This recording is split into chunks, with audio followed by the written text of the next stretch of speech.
Terima kasih Anda masih bersama kami dalam program Gaspol, Menggagas Politik. Anda masih ditemani saya Irfan Budiawan dan kita masih berbincang bersama Ketua DPD PDI Perjuangan di Jawa Barat, Bapak Ono Surono, terkait juga seperti apa strategi DPD PDI Perjuangan Jawa Barat dalam pemenangan pemilu 2024, terutama di Jawa Barat. Tadi Pak Ono menyampaikan bahwa fokus Jawa Barat ini juga menjadi perhatian Pak Ono. Sebetulnya di Jawa Barat sendiri untuk lumbung suara, wilayah mana saja yang masih bisa ataupun juga betul-betul dipertahankan di Jawa Barat ini, Pak? Oke, jadi kalau kita lihat setback ke belakang ya, ada pemilu tahun 55, pemilu yang dianggap paling demokratis. Yang kedua, pemilu yang paling demokratis itu tahun 1999. Lalu juga kita perlu melihat di 2014, di mana ada basis-basis PD Perjuangan, ya, misalnya daerah kabupaten kota yang menang, dan misalnya Bandung Raya misalnya ya. 2014 tuh kota Bandung menang. Terus Kabupaten Bandung, Cimahi ya. Jadi Bandung Raya ini kita menang. Lalu misalnya di Kerawang, di Sumedang, di Majalengka, di Kabupaten Cirebon, Kota Cirebon, Kuningan, Pangandaran, Ciamis, lalu di Bekasi, Depok. Ya, jadi 2014 kita banyak menang kan. Tapi 2019 misalnya Bandung Raya nih kalah semua, turun tuh. Turun tuh kursinya. Nah, sehingga kita pun ingin mengembalikan karena ada sejarah PD Perjuangan menang di Kota Bandung, Bandung Barat, Cimahi. Terus misalnya di Sumedang dari dulu PD Perjuangan tetap menang. Ya. Lalu di Majalengka, lalu di Cirebon, Kuningan, Pangandaran, ya, Ciamis juga.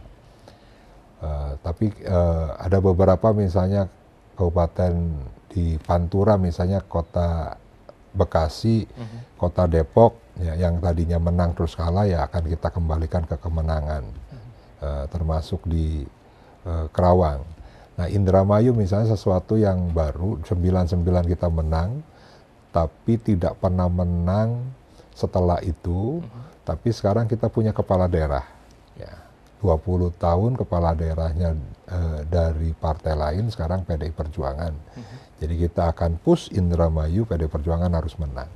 Begitu pula di Tasikmalaya. Tasikmalaya PDI Perjuangan tidak pernah menang, tidak punya kepala daerah, tapi sekarang kita punya kepala daerah. Maka kita akan push juga Tasikmalaya Kabupaten ya, untuk menang. Begitu pula di Cianjur, PDI Perjuangan tidak pernah menang, tidak punya kepala daerah, tapi sekarang kita punya kepala daerah. Makanya Cianjur ini menjadi target juga bagi PDI Perjuangan untuk menang. Nah, sehingga dari 27 kabupaten kota kita sudah petakan, kira-kira kita incar nih sekitar di 18 kabupaten kota yang wajib menang. Oke. 18 kabupaten kota yang wajib menang. Tapi yang menarik adalah tadi sempat disampaikan bahwa untuk Bandung Raya, lalu juga Indramayu, Tasikmalaya, dan juga Cianjur ini mengandalkan para kepala daerahnya. Apakah itu menjadi salah satu strategi untuk mempush suara di daerah-daerah tersebut? Atau mungkin ada strategi lain, Pak?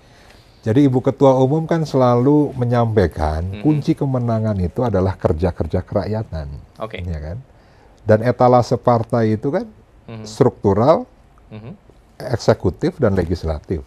Itulah etalase partai yang bisa dilihat oleh rakyat, benar nggak nih PDI Perjuangan pekerjanya. Nah, sehingga tadi yang di legislatif kan sudah saya sampaikan tuh, bagaimana mereka juga dimonitoring, dievaluasi terkait dengan menjalankan fungsi anggaran, legislasi, dan pengawasan. Nah, kepala daerah sama, kita pun melakukan evaluasi. Karena banyak beberapa hasil Kongres, Rakernas, Rakerda, sampai dengan Rakercap, ada rekomendasi di bidang program, di mana ini menyangkut terkait dengan program-program pemerintah yang berkaitan semua aspek, semua bidang. Misal kesehatan, bagaimana kepala daerah bisa menurunkan angka stunting. Di ekonomi, bagaimana kepala daerah mempunyai tanggung jawab untuk mengurangi angka kemiskinan. Di bidang pertanian, bagaimana produksinya meningkat. Ya.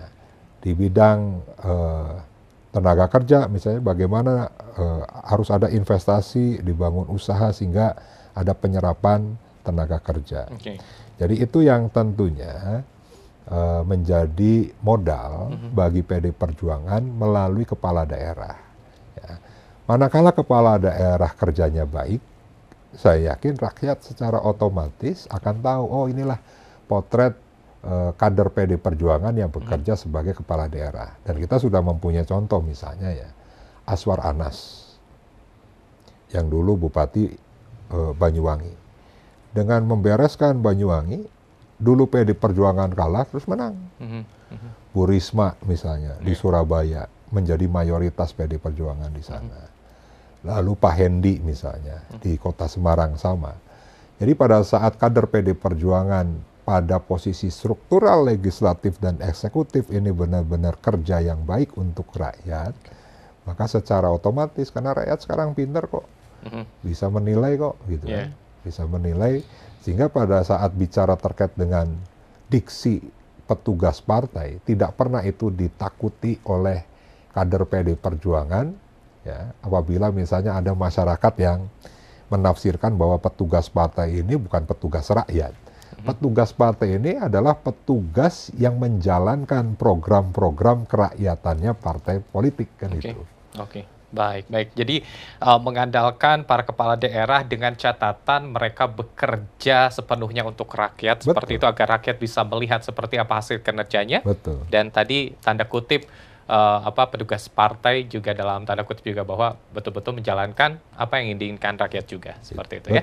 Baik Pak Ono, ini berbincang juga soal perolehan suara tidak hanya di beberapa daerah, tetapi kita ketahui Jawa Barat ini menjadi pemilih paling terbanyak di Indonesia, apalagi juga kalau kita lihat pemilih pemula. 35 juta dan pemilih pemula Gen Z dan generasi milenial itu secara nasional dan mungkin di Jawa Barat ya tidak akan kurang dari 60%.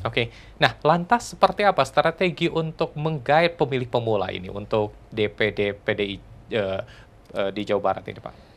Tentunya kan saat ini ada perkembangan teknologi, ya, dunia digital yang sangat pesat. Ya.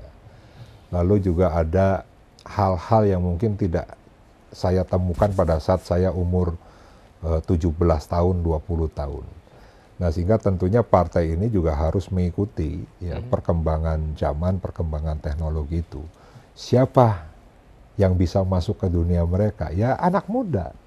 Nah, sehingga misalnya saat ini kita juga ada memprioritaskan bagaimana caleg-caleg muda untuk bisa kita rekrut, kita tugaskan, menggalangnya pemuda. Nah, yang kedua itu kan program-program yang menyangkut terkait dengan anak-anak muda juga menjadi program dari partai. Bagaimana misalnya mengembangkan dunia usaha melalui e-commerce, karena kan pelaku e-commerce ini kan anak-anak muda dari sektor apapun, misalnya ekonomi, di pertanian ada e-commerce, di perikanan ada e-commerce, di perdagangan apalagi gitu kan. Nah, yang kedua misalnya terkait dengan kegiatan-kegiatan anak muda yang dulu tidak pernah kita berpikir mereka menginginkan profesi seperti itu.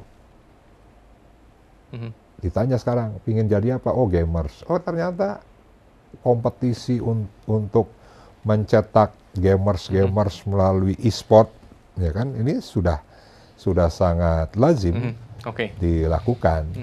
Nah, terus kita juga mempunyai organ sayap partai, ada Taruna Merah Putih, dan juga ada Banteng Muda Indonesia, dan wilayah garapan mereka, ya anak-anak muda. Dan anak muda itu kan sebenarnya apolitis ya, pada saat kita belum menyentuh pemikiran dan hatinya, dan karena apolitis dia tidak mau segala sesuatunya di branding partai apa segala macam. Nah, sehingga saya sering sarankan ke teman-teman, kalau masuk ke anak muda, tanggalkan bendera logo-logo partai yang besar gitu kan.